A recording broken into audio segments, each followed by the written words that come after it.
Good morning, students.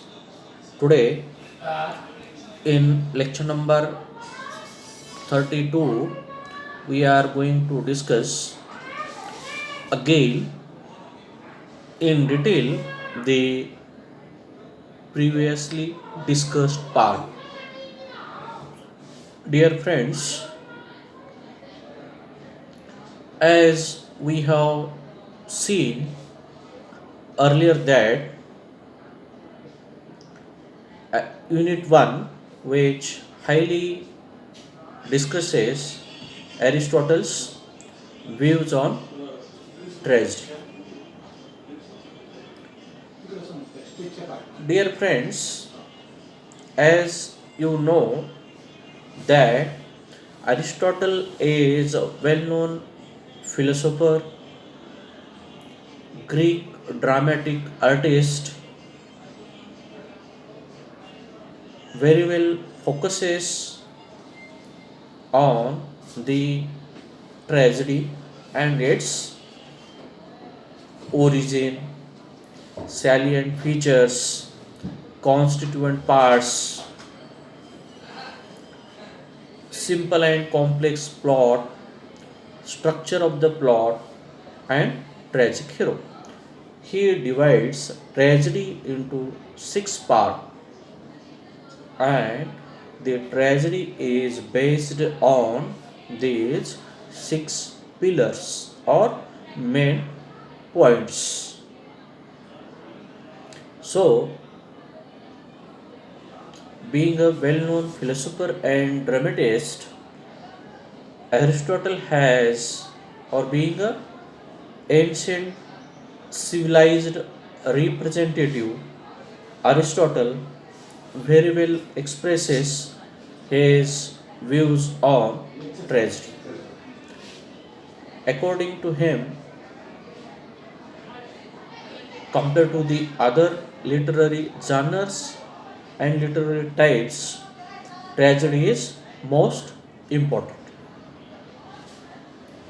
Aristotle, born in 384 BC and died in 322 BC, compares tragedy to such other material forms as comedy and epic. According to him, when he talks about the origin of the tragedy, he very well focuses that how tragedy is more superior than the epic, satire, and comedy. He very well clears and determines that tragedy, like all poetry, is a kind of imitation. According to Aristotle, poetry means imitation or mimesis. But he further adds that it has a serious purpose and uses direct action rather than narrative to achieve its ends.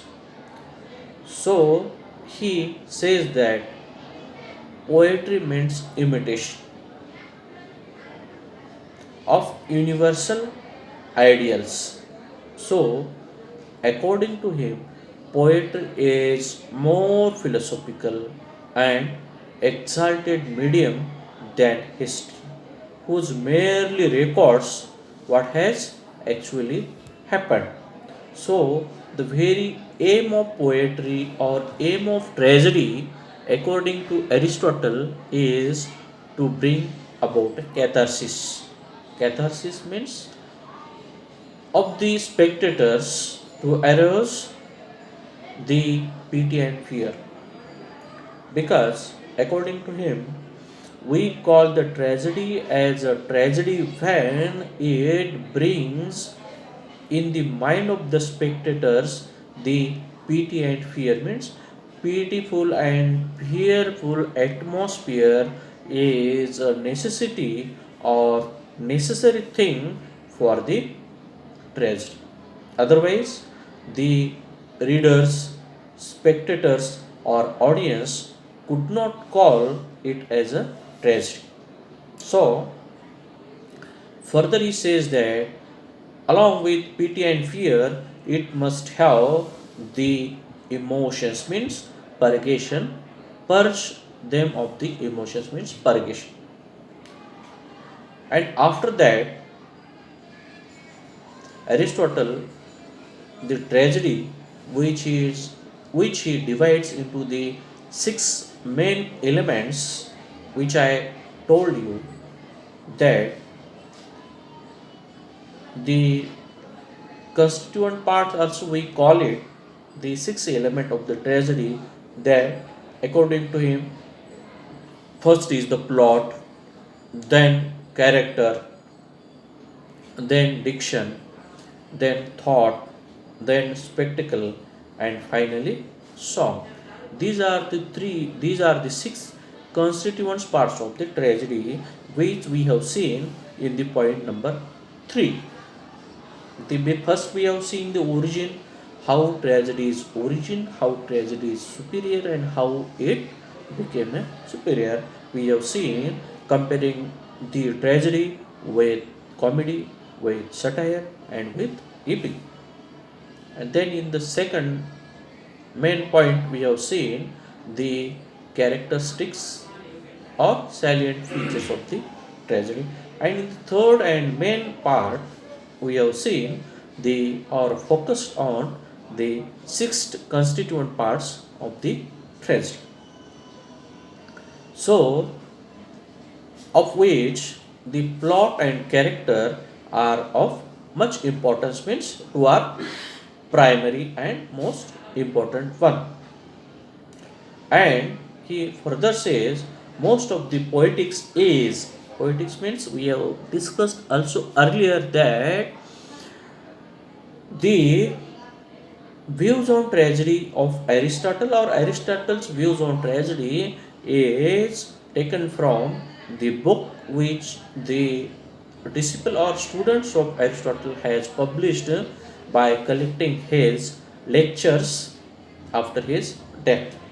That Poetics, which is a small book which highly focuses on poetry, tragedy, and so on.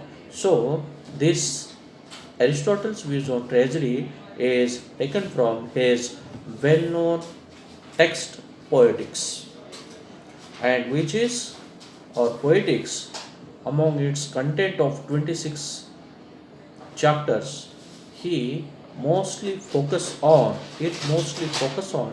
mainly focus on tragedy. Tragedy has given more space in the poetics than the other literary genres like poetry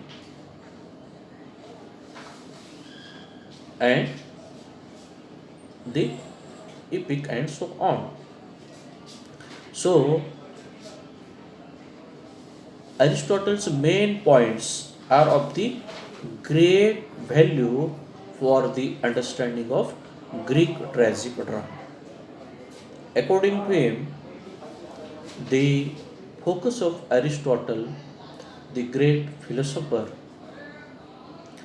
through this poetics is that he gives more importance to the tragedy than any literary genre. The purpose of the action in the tragedy, therefore, is not the representation of the character because character comes in as contributing to the action. Characters is of much importance because without the plot there will be no tragedy, and as well without the character. Character and plot, according to Aristotle, are of much importance because without them there will be no any tragedy. According to Aristotle, he further says that the aim of tragedy is to arouse pity and fear through the character. Because when we choose the character, we don't have a right to take any character as a part of tragedy, but according to Aristotle, there the character must have the nature, character, and such emotions and pitiful atmosphere must be in it. So the character must be emotional, fully who arouses pity and fearful, and which seems fully perfect to the audience. So, the tragedy which arouses pity and fear, that is also of much importance. Aristotle says that piety is aroused by such misfortunes came in the life of the character. And in the tragedy, Aristotle also further says that a man means the character about whom the part is going to happen in the tragedy at the very beginning, he must be of a very highly renowned and prosperous background. Highly renowned means तो एकदम श्रीमंत घरचा असला पाहिजे, उच्च फॅमिलीतला असला पाहिजे आणि त्यांच्या जीवनामध्ये नंतर जे काय वाईट होतं त्याचं प्रतिनिधित्व केलं पाहिजे किंवा सादरीकरण केलं पाहिजे. A man who is highly renowned and prosperous but one who is not preeminently virtuous and just whose misfortune, however, is brought upon him not by vice or depravity, but by some error of judgment or pride.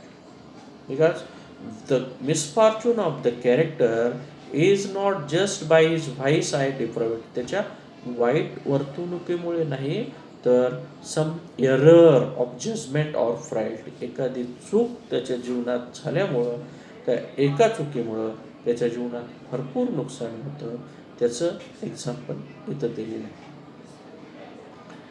I have also told you about the character like Oedipus. In the Oedipus Rex, we have seen how the misfortune took place in his life. Take the example of Hamlet, take the example of Oedipus.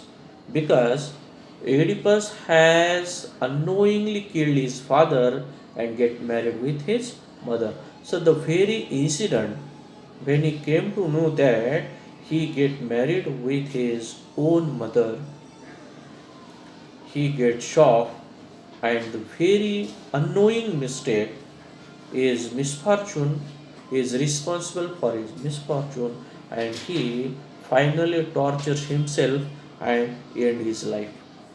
But one thing is clear that he is not responsible to get married with his mother. But in a war, he has defeated his enemy, and his enemy was none other than his father, but he was not aware of that. And as a ritual means pratha, he, the winner, means the victorious king, has to marry with the defeated king's wife, and he has done that. So, as a result, when he come to know later about the incident, about his identity, when he came to know that, then he came to know that he has killed his own father and married with his own mother. So, such incidents are responsible for their tragedy, and we can just imagine that the situation and condition of Oedipus when he come to know that such things has happened with him. So this is about the hero's error or frailty. हिरोच्या जीवनातील झालेली चूक किंवा दोष. It is known as hamartia, which is often misleadingly explained as his tragic flaw. It is considered as a tragic flaw which turns the episode. And so, however, or emphasis on the search for the decisive flaw in the protagonist is the key factor of the understanding of the tragedy. So, tragedy very well highlights दी की flaw म्हणजे main चूक जी त्या जीवनातील झालेली आहे त्याच्यावर main flaw केलेला असतो. So this is none other than the tragic flaw.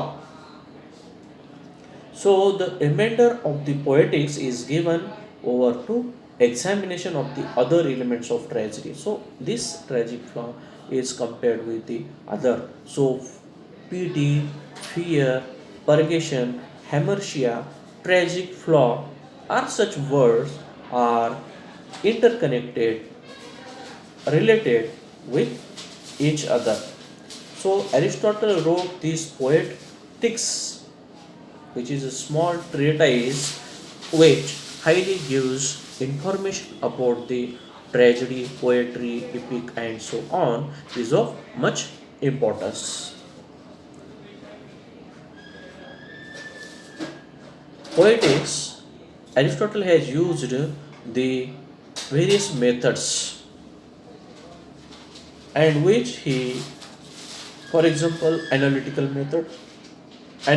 method that he had successfully applied in studies of poetics, ethics, and the natural sciences in order to determine tragedy's fundamental principles of composition and content. The poetics, the only critical study of Greek drama, have been made by a near contemporary writers. It contains much valuable information about the origins, methods, and purposes of tragedy, and to a degree shows us how the Greeks themselves reacted to their theatre. Means the Greeks' overall atmosphere or reactions, presentations of the tragedy are very well highlighted by Aristotle through his text Poetics. In addition, Aristotle's work had an overwhelming influence on the development of drama long after it was completed, because its influence on the theatre and on the contemporary writers remain long lasts. The ideas and principles of the poetics are reflected in the drama of the Roman Empire and dominated the composition of tragedy in Western Europe during the 17th, 18th, and 19th centuries as well. So, Aristotle's Poetics and its contents, mainly the observations on tragedy, has made a long, deep influence on the upcoming tragic writers in general and the writers who have practiced in this genre in particular. With this brief information, revision, and a little comment on Aristotle's views on tragedy, I stop here. Tomorrow again we will make a little bit comment on the same Aristotle's views on tragedy in lecture number 32. With this I stop here. Thank you very much.